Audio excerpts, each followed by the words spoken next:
Geometry. This is section 4.2, congruent triangles. We are continuing with chapter 4, and today we're going to do a couple proofs, and I think there's a couple proofs in your homework assignment, but they're kind of shorter proofs, so they ease your way into these proofs again. So stick with me, and we'll get through this section. 4.2 talks about congruent triangles, so things that are congruent. Congruent means same shape, same size.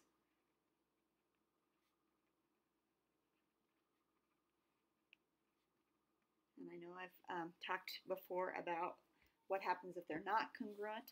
They could still be something else, which is called similar, and that is same shape, different size.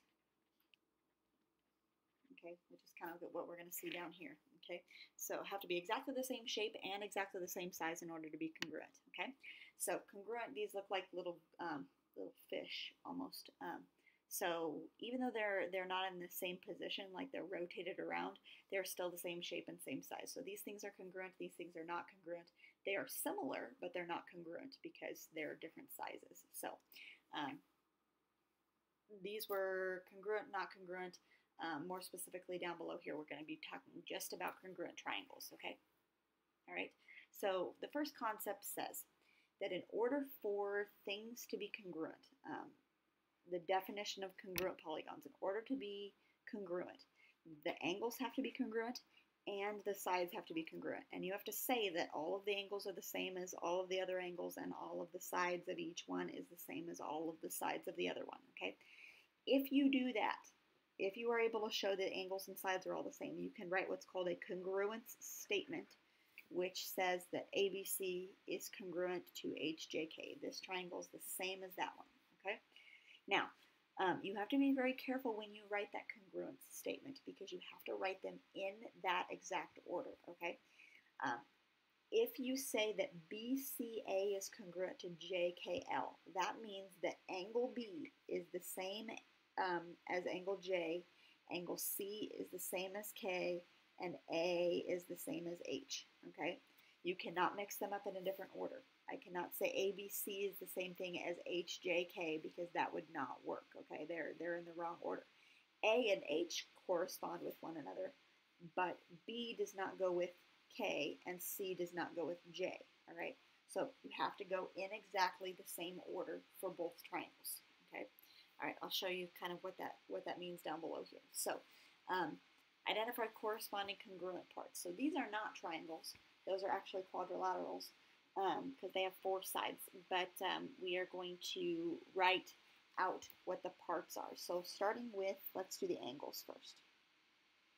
Angles first. Okay, there are 4 angles in each one. Okay, so let's say angle, let's start with angle P, angle Q, angle R, and angle S. Okay, and we're going to say what each one of those is congruent to. The symbol for congruent, if you want me to write it bigger, is, well, it's this guy right here. It's an equal sign with a little squiggly over top of it. Okay, so let's look up in this quadrilateral up here, this polygon up here, and see what angle P corresponds to. Okay, the little tick marks are there to help you. So note that P has one little circle to it, and so does G. So that means P corresponds to angle G. So P and G go together. Now, which one goes with Q? Q goes with F. So angle F goes there.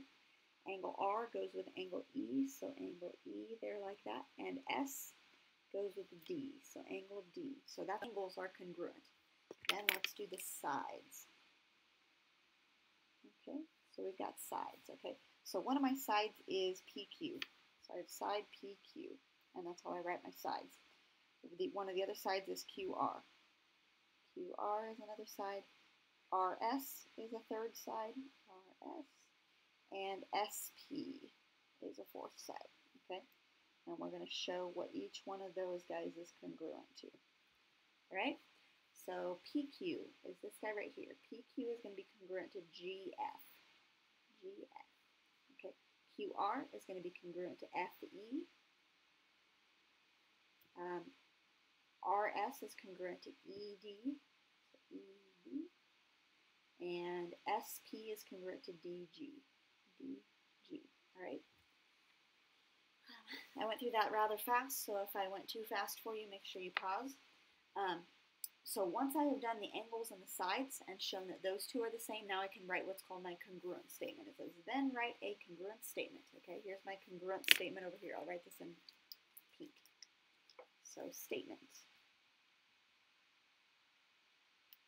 And what we want to say is that our two polygons are going to be the same. So my first polygon I'm going to name PQRS, and I'm going to say that's congruent to the other one, but I have to make sure I put them in the correct order, like up here.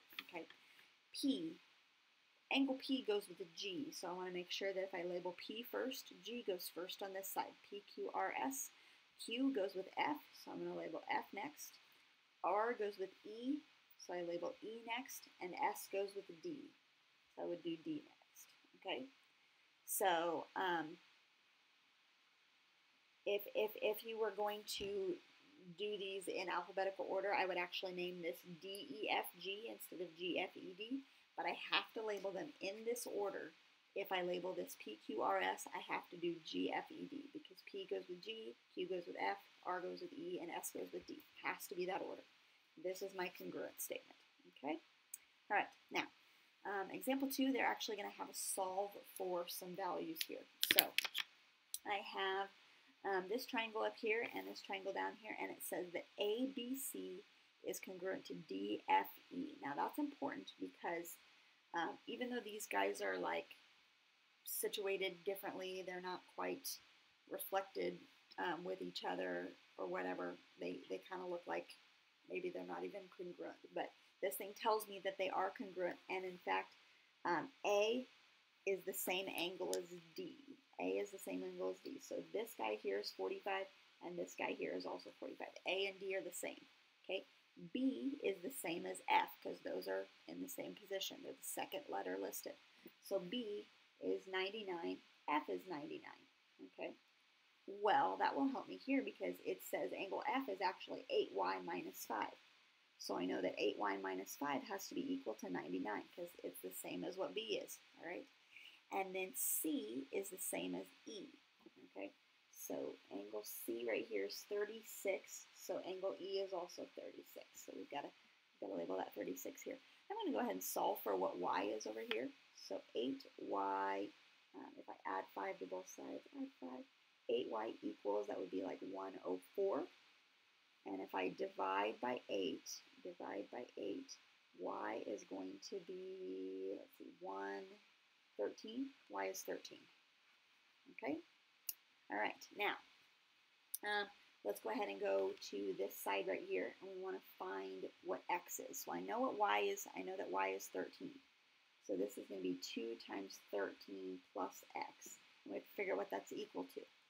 Well, since this is 99 and this is 99, and this is 36 and this is 36, then this side right here has to be the same as what this side is right here. So that means that 2y plus x has to be equal to 38.4. So equals 38.4. Okay. 2 times 13 is 26. Right? And if I subtract 26 from both sides, x is equal to, I think that's 12.4, something like that. So I have just solved for x and y using those congruent triangles, and that's all I needed to do. So there you go. Okay, moving to the back side. We have our first theorem that we need to write down. Okay, and if you're like me, I've been putting these in different colors here. So my ones from section 4.1 were in blue. I'm going to do this one in, let's do it in pink. Okay. I'm also going to put up here chapter 4, just so I remember that that's chapter 4. All right. So this is theorem 4.3, and this is the third angles theorem. I'm abbreviating. Okay, third angles theorem. Okay. And what this third angles theorem says is that if I have two triangles, and I know that this angle is congruent to this one, and this angle is congruent to this one, then A, or this third angle, has to be congruent to the third angle over here. If these two match with these two, then their third ones have to be the same. Have to be. Okay? So I'll write if two angles of two triangles are equal, then their third angles are equal. Okay, I did a lot of abbreviating there. Let's just do this. Let's call this 1, 2, 3, 4, 5, 6. And I'll say if 2 equals 4 and 3 equals 5, then 1 equals 6. Okay. If this one's the same as that one and this one's the same as that one, then 1 is the same as 6. Has to be. Okay. All right. So pause that if you didn't get that all written down. I'm going to move on to example 3. So it says the planners of the senior banquet decided to fold dinner napkins using the triangle pocket fold, which is this guy here.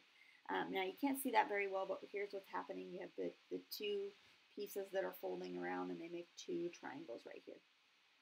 If NPQ, and NPQ is NPQ, and RST, R is here, S is here, and T is here.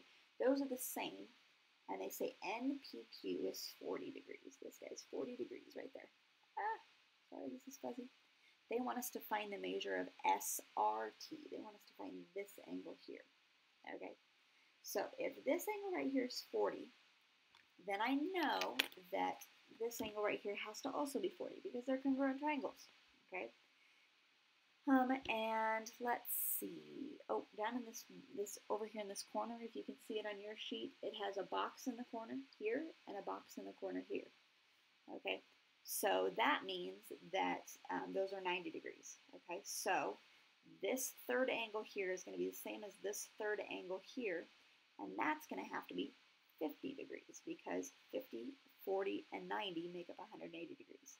So this is 50 and this is 50. So they want us to find SRT. SRT is equal to 50 degrees. Okay, I kind of mapped that around. Okay. All right.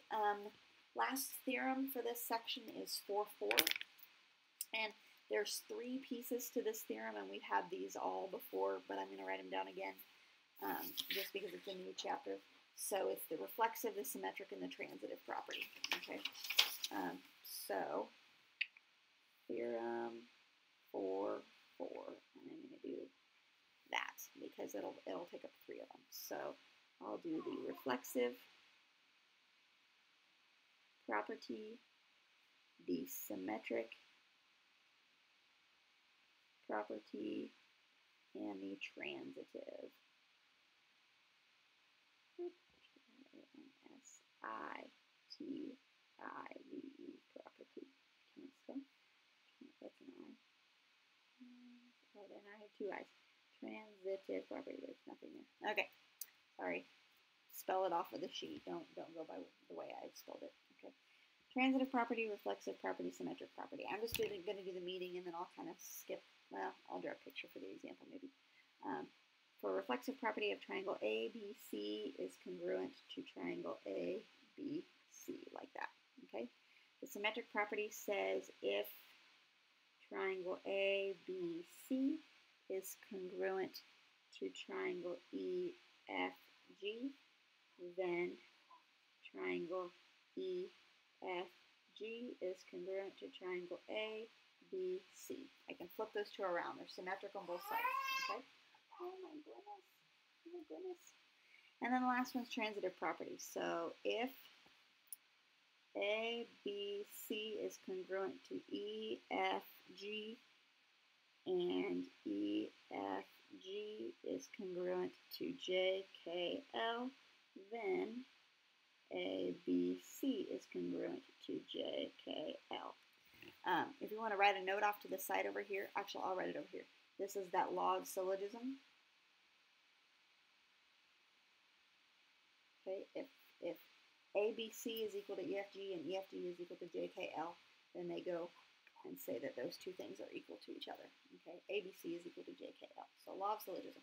We're actually going to use those, or one of them, down below here for this proof. It's kind of a short proof. It's fairly short and sweet. This is the type of proof that you'll have to be doing for your homework assignment. So let's see what they're given. We're trying to prove that these two triangles are congruent. So what we're really wanting to do by proving two triangles are congruent, we are trying to say that all of the angles are the same and all sides are the same. Okay, that's our goal. That's what we're trying to do here. All the angles are the same and all sides are the same. Okay. All right, so what we're given here, and it's already marked on this diagram, we're given that DE is the same thing as GE, and that's marked with one tick mark. Okay, I'm going to mark over top of it. Okay. DF is congruent to GF. DF here is congruent to GF here. Those are the two tick marks. Okay. And then angle D is congruent to angle G. And then the last thing we have is DFE, which is this angle here, is congruent to GFE, that angle there, okay?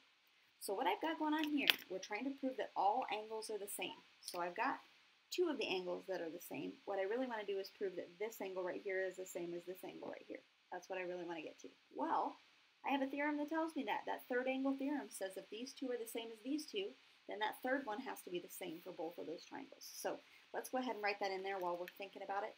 I'm going to go ahead and do my given. So let's just do our angles. Let's just do angle D is congruent to angle G, and angle DFE is congruent to angle GFE. That's given. I'm just going to write those in there for now. So I've written this one and I've written this one. That's given. Okay. Now I'm going to write in there those third angles. So let's call this one DEF. Angle DEF is congruent to angle GEF. Now we have to call it GEF. We can't call it FEG because it has to go in order. D goes with G, E goes with E, and F goes with F. So it has to be that order. Those two angles are the same because of the third angles theorem. Okay. All right. So I've proven that those angles are the same. Okay. Now I'm going to go ahead and write my second given down. You don't always have to write your given all at the top, but if you did, that's okay. So that side, DE is equal to GE, and DF is congruent to GF. Okay, those things are the same because of the given. All right. Okay, we're almost there actually. So we've proved that all angles are the same. Now we have to prove that all sides are the same. Well, I've proved that this side is the same, or I was given that this side's the same as this side, and this side's the same as this side. All I really have to say is this side for this triangle is the same as this side for this triangle. But that's kind of stupid because they're the same side. Well, that is actually a demonstration of that reflexive property. Okay, so we can say that EF is congruent to itself. EF. Okay, we're talking about EF for this triangle being the same as the side EF for this triangle. And that is the reflexive property. Okay, so I'm going to put EF is congruent to EF. Whoop. Now we've proved that all sides are the same. Done. Okay? And as soon as we've said that all the sides are the same and all of the angles are the same, we can do that congruent statement. By definition of congruent, I can't talk and spell the same thing. C-O-N-G-R-U-E-N-C-E. The definition of congruence, we can say that triangle DEF is congruent to triangle GEF. After all the sides and all the angles are the same, you can write that the triangles are the same. Okay? Your homework assignment's going to be, or the proofs on your homework assignment are going to be similar to that. So use this as your guideline, and then use the theorems and stuff that we have on this sheet to help you. Okay? There we go.